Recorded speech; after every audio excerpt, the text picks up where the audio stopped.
नमस्कार, दमदार 11 में आपका बहुत स्वागत है। मैं हूं आपके साथ अंशिका पाठक। शुरुआत करेंगे बुलेटिन की बड़ी खबर के साथ।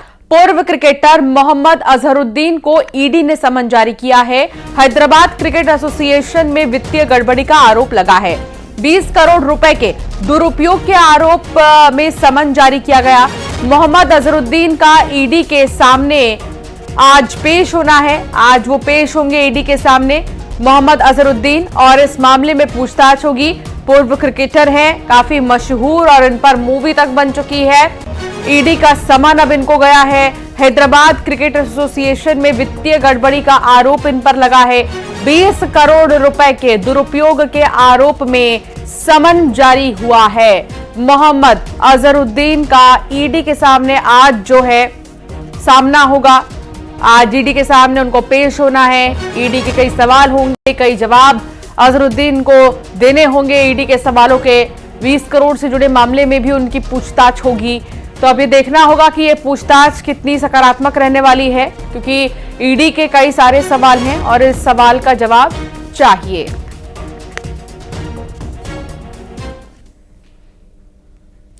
अतिथि शिक्षकों पर हुए लाठीचार्ज को लेकर राजनीति गर्मा गई है। प्रदेश कांग्रेस अध्यक्ष जीतू पटवारी ने मामले को लेकर सोशल मीडिया पर ट्वीट कर प्रदेश सरकार पर हमला बोला है। उन्होंने लिखा कि अहिंसा दिवस के दिन शांतिपूर्ण प्रदर्शन कर रहे अतिथि शिक्षकों के साथ हिंसा की गई है। मध्य प्रदेश सरकार ने अपनी संवेदना को अब लाठियों के हवाले कर दिया है। उन्होंने आरोप लगाया है कि अतिथि शिक्षकों पर राजनीति से प्रेरित होकर लाठीचार्ज किया गया। जीतू पटवारी ने कई आरोप सरकार पर लगाए हैं और कह दिया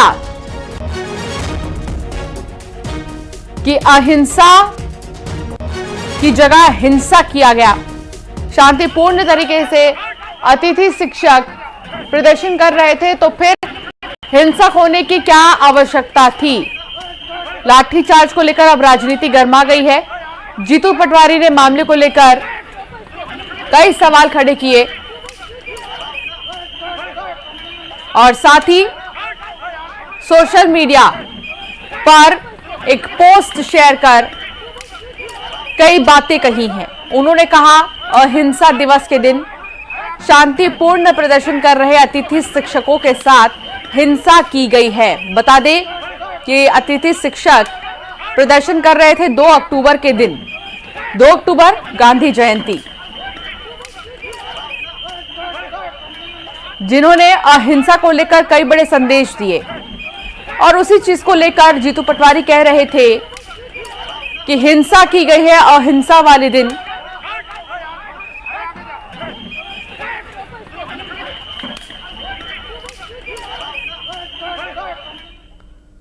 तो जीतू पटवारी कई आरोप लगा रहे हैं और साथ ही हाल ही में जो लाठीचार्ज हुआ है उसको लेकर भी उन्होंने कहा कि आखिर क्यों ऐसा किया जा रहा है, क्यों अहिंसा जो है वाले दिन हिंसा की गई है।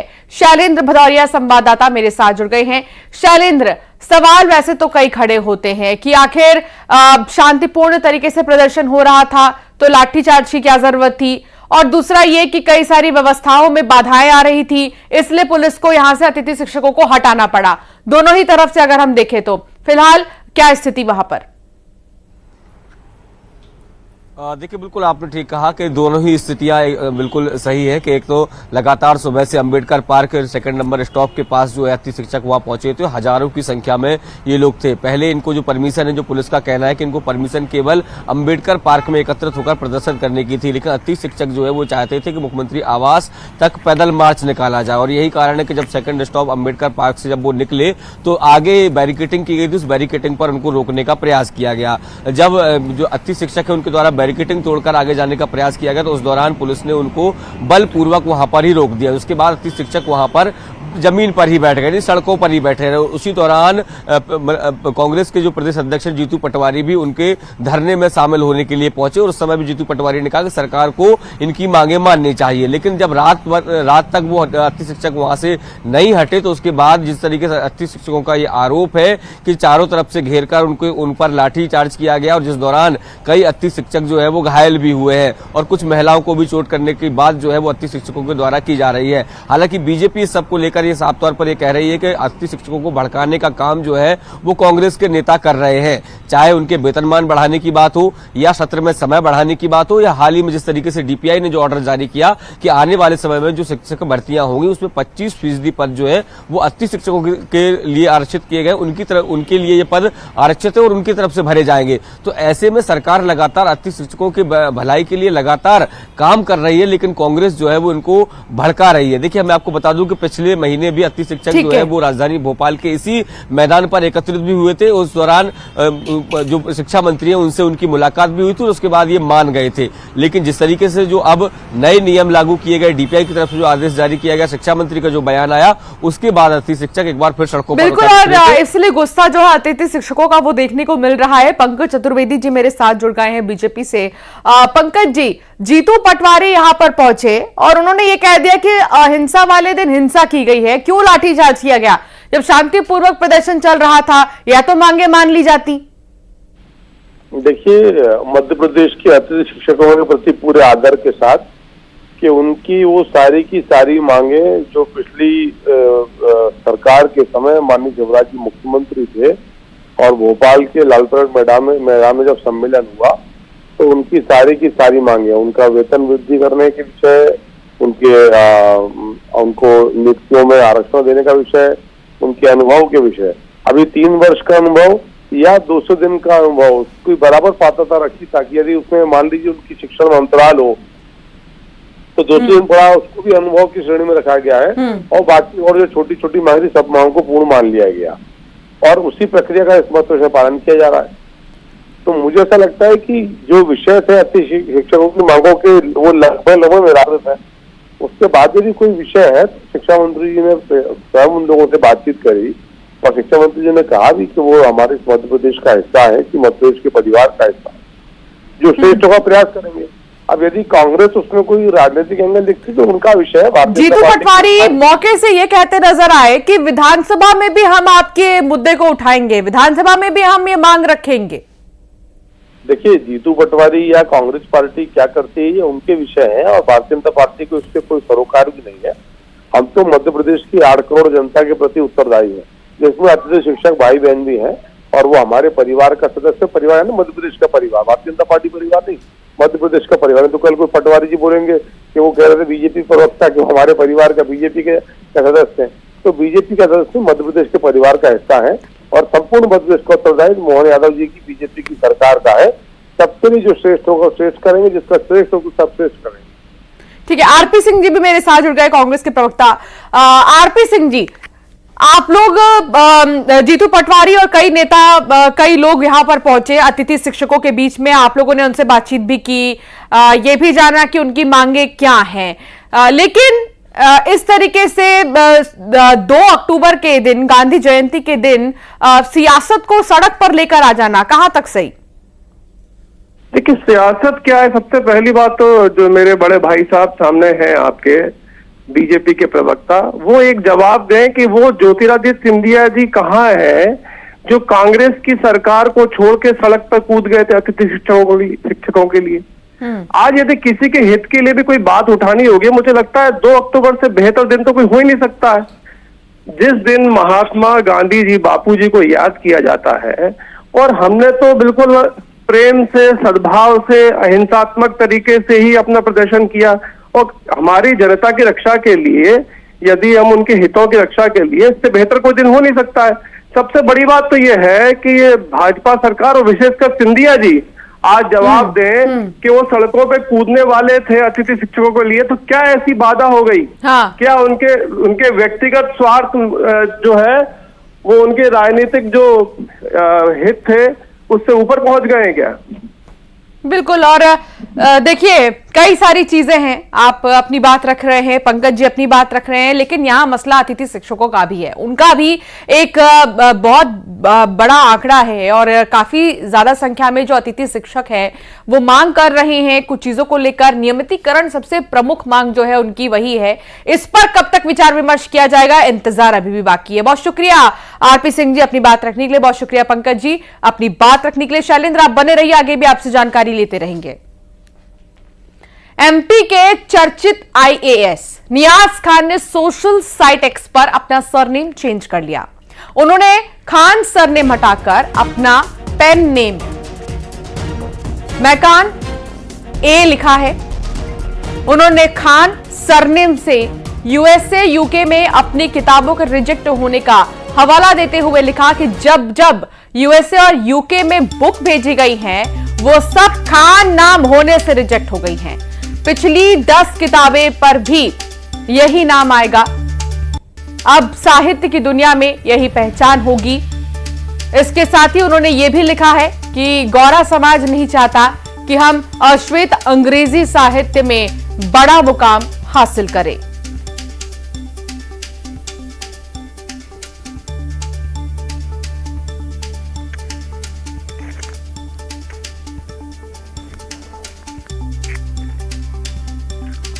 वासु चौरे संवाददाता मेरे साथ जुड़ गए हैं। वासु, जो ये पोस्ट नियाज खान की तरफ से किया गया है, इसके क्या मायने निकाले जाएं? एक बड़ा नाम, बड़ा चेहरा है, ब्यूरोक्रेसी में है, और उसके बाद अगर वो ऐसी बात कहते हैं तो ये सोचने वाली बात है। निश्चित तौर पर देखिए, बड़े पद पर हैं, बड़े ओहदे पर हैं, जिम्मेदार पद पर हैं, आईएएस हैं, मध्य प्रदेश में इस समय लोक निर्माण विभाग में पदस्थ हैं, लेकिन अक्सर अपने बयानों के चर्चे के चलते, अपने लेखों के चलते और इतिहास को लेकर वो लगातार जो बातें कहते आए हुए हैं, उनको लेकर वो चर्चा में बने रहते हैं आईएएस नियाज खान। और एक बार फिर से उनका एक पोस्ट जो है वो इस समय चर्चा का कारण बना हुआ है। उनका ये कहना है साफ तौर पर कि खान सरनेम के चलते उनका जो साहित्य, उनके जो लिखी हुई किताबें हैं, उसका उतना उन्हें अच्छा रिस्पांस या उतना अच्छा फीडबैक नहीं मिल पा रहा है जो उन्हें मिलना चाहिए, और इसलिए अब वो अपने पेन नेम के साथ मार्केट में आएंगे और नए नाम के साथ वो किताबें लिखने का काम करेंगे। माइकन ए नाम से अब वो किताबें लिखने की बात कर रहे हैं, और इतना ही नहीं, जो उनकी पहले किताबें आ चुकी हैं उनका नाम भी वो चेंज करने की, बदलाव करने की जो बात है वो उनके द्वारा कही जा रही है। बहरहाल इसके पीछे तर्क ये दिए गए कि जो साहित्य है और जो साहित्य विदेशों में पहुंचता है, खासतौर पर एशियाई देशों के बाहर जब ये पूरा साहित्य पहुंचता है तो वहां पर उसको उतना अच्छा रिस्पॉन्स नहीं मिलता, क्योंकि खान सरनेम को लेकर कई देशों में लोगों को आपत्ति है। बहरहाल उन्होंने ये बहुत स्पष्ट नहीं किया कि खान सरनेम को लेकर आपत्ति की असल वजह क्या है और उन्हें क्या कुछ चुनौतियों का सामना करना पड़ता है। उन्होंने कहा है कि जो ये माइकन ए नाम है, जो उनका पेन नेम है, ये उनके नाना जी उन्हें बचपन में कहकर पुकारा करते थे और उनको इस नाम से काफी लगाव भी है, इसलिए अब वो इस नाम का इस्तेमाल करते हुए नजर आएंगे। बहरहाल देखना होगा कि अगर वो नाम बदलते हैं तो उनका साहित्य कहां कहां पहुंचता है और कहां कहां पढ़ा जाता है, लेकिन इस पूरे मामले को लेकर सियासत होना अब फिलहाल लाजमी सा नजर आ रहा है। जी बिल्कुल वासु, और एडमिनिस्ट्रेटिव शख्सियत है, और इस तरह अगर वो कह रहे हैं खान सरनेम को लेकर यूएसए और यूके के लिए, तो देखना होगा इस पर और किस तरह की प्रतिक्रियाएं आनी अभी बाकी है। बहुत शुक्रिया वासु जानकारी साझा करने के लिए। छत्तीसगढ़ बीजेपी ने एक बार फिर कांग्रेस पर पोस्टर वार किया है। बीजेपी ने सोशल मीडिया एक्स पर एक कार्टून पोस्ट किया है और पोस्ट में लिखा है, छत्तीसगढ़ियों का हक मारने वाले कांग्रेसियों के सांसद लापता है। जनता के साथ साथ कांग्रेस के कार्यकर्ता भी इन्हें ढूंढ रहे हैं। किसी को मिले तो राजीव भवन रायपुर में संपर्क करें। तो ये तस्वीर आप देखिए और पहचानिए कि किस किस की तस्वीर है। और साथ ही ये भी कह दिया गया है अब कि ये लोग लापता हैं। इनमें सबसे पहली तस्वीर जो आप देख रहे हैं ये राजीव शुक्ला की तस्वीर है, दूसरी रंजन की तस्वीर और तीसरी KTS तुलसी। अब इन्हें लापता घोषित कर दिया गया है। छत्तीसगढ़ बीजेपी ने कांग्रेस पर पोस्टर के जरिए वार किया और सोशल मीडिया प्लेटफॉर्म एक्स पर उन्होंने एक कार्टून पोस्टर पोस्ट किया है। छत्तीसगढ़ियों का हक मारने वाले कांग्रेसियों के सांसद अभी लापता हैं। जनता के साथ साथ कांग्रेस के कार्यकर्ता भी इन्हें ढूंढ रहे हैं। बीजेपी का कहना है कि कार्यकर्ता भी सोच रहे हैं कि कहां लापता हो गए। किसी को मिले तो राजीव भवन रायपुर में संपर्क करें।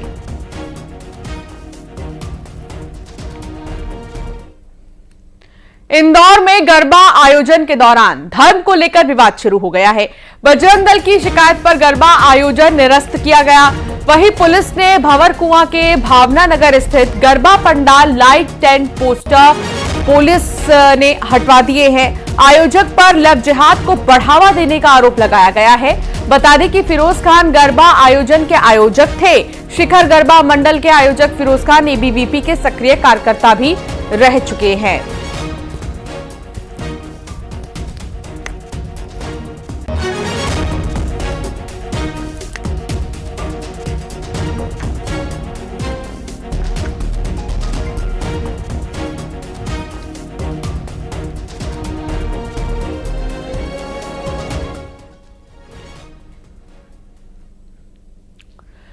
नवरात्र के पहले दिन अनुराग जैन ने मध्य प्रदेश के नए मुख्य सचिव के रूप में पदभार ग्रहण किया। अनुराग जैन इससे पहले केंद्रीय प्रतिनियुक्ति पर थे, वहां सड़क परिवहन मंत्रालय में वो सचिव थे। प्रधानमंत्री नरेंद्र मोदी के पसंदीदा अधिकारियों में अनुराग जैन शुमार हैं। पीएम के कई ड्रीम प्रोजेक्ट को अनुराग जैन ने गति भी दी है। अनुराग जैन कौन है ये भी जान लीजिए। आज से उन्होंने पदभार ग्रहण कर लिया है। मुख्य सचिव, मध्य प्रदेश के मुख्य सचिव का उन्होंने पदभार संभाला। पहले दिन नवरात्र के, किसी भी शुभ कार्य के लिए नवरात्र बहुत ज्यादा खास माने जाते हैं और नवरात्रों में अगर आप कोई शुभ कार्य की शुरुआत करते हैं तो वो सफल जरूर होता है। और इसी के तहत अनुराग जैन ने मध्य प्रदेश गन्ना की मुख्य सचिव के रूप में पदभार ग्रहण कर लिया है।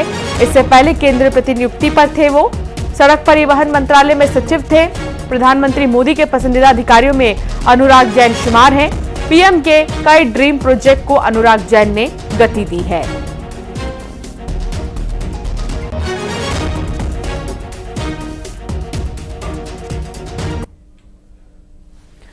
तो ये तस्वीर जो आप देख रहे हैं, ये मुख्य सचिव की ही तस्वीर देख रहे हैं, अनुराग जैन की तस्वीर। हालांकि इन्होंने आज ही पदभार ग्रहण भी कर लिया है और क्योंकि पहला दिन है नवरात्र का। मुख्य सचिव की अगर बात करें तो इससे पहले भी उन्होंने कई अच्छे जगहों पर और बड़े पदों पर कार्य किए हैं।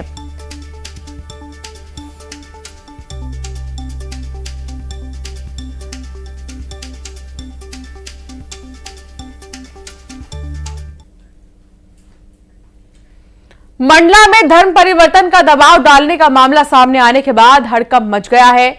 मोहगांव थाना क्षेत्र से एक युवक और उसकी पत्नी पर लगातार धर्म बदलकर ईसाई धर्म अपनाने का दबाव दिया गया।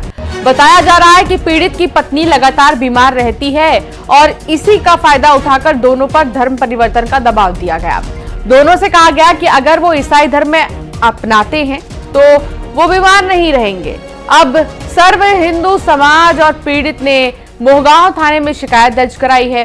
पुलिस ने शिकायत के बाद 4 लोगों पर मामला दर्ज कर लिया है और जांच तेज कर दी है। कृष्णा साहू संवाददाता साथ जुड़ गए हैं। कृष्णा, अभी भी धर्मांतरण का जो खेल है वो खुला चल रहा है? जी बिल्कुल, बताना चाहूंगा कि जो धर्म परिवर्तन का खेल है बिल्कुल खुलेआम चल रहा है। अभी ताजा मामला मोहगांव से निकल कर आया, जहां पर मोहगांव थाना क्षेत्र के अड़िया दादर में जो पीड़ित है उनसे धर्म परिवर्तन करने का जबरन दबाव बनाया जा रहा था। जो वो लगातार बीमार चल रहे थे, इसी का फायदा उठाते हुए कुछ लोग उनके पास पहुंचे और धर्म परिवर्तन कराने की बात करते रहे, जिसको लेकर जो पीड़ित है और जो सर्व हिंदू समाज उनके लोगों को जो जानकारी मिली, उसके बाद उन्होंने थाने में जाकर शिकायत दर्ज कराई है, जिस पर पुलिस ने मामला दर्ज कर लिया है। बहुत शुक्रिया कृष्णा जानकारी साझा करने के लिए।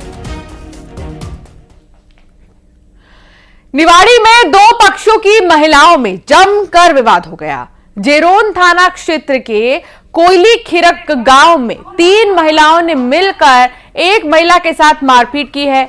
मारपीट का वीडियो अब सोशल मीडिया पर तेजी से वायरल हो रहा है। 2 पक्षों की महिलाओं में मारपीट हुई है। निवाड़ी की तस्वीर आप देखिए, वीडियो भी काफी तेजी से वायरल हो रहा है। आंध्र प्रदेश सरकार ने तिरुपति लड्डू बनाने में इस्तेमाल किए जाने वाले घी में कथित मिलावट के मामले में सुप्रीम कोर्ट में आज सुनवाई होगी। पिछली सुनवाई में सुप्रीम कोर्ट ने केंद्र सरकार से रुख स्पष्ट करने को कहा था और मामले की जांच के लिए 9 सदस्यीय विशेष जांच टीम एसआईटी का गठन किया गया था। हालांकि आंध्र प्रदेश सरकार ने तिरुपति लड्डू विवाद मामले में सुप्रीम कोर्ट में सुनवाई के मद्देनजर एसआईटी की जांच पर रोक लगा दी थी। मामला आंध्र प्रदेश के मुख्यमंत्री एन चंद्रबाबू नायडू के प्रसाद में मिलावट के आरोप लगाने के बाद से ही शुरू हुआ। और फिलहाल बुलेटिन में इतना ही। आप बने रहिए न्यूज़ 18 के साथ।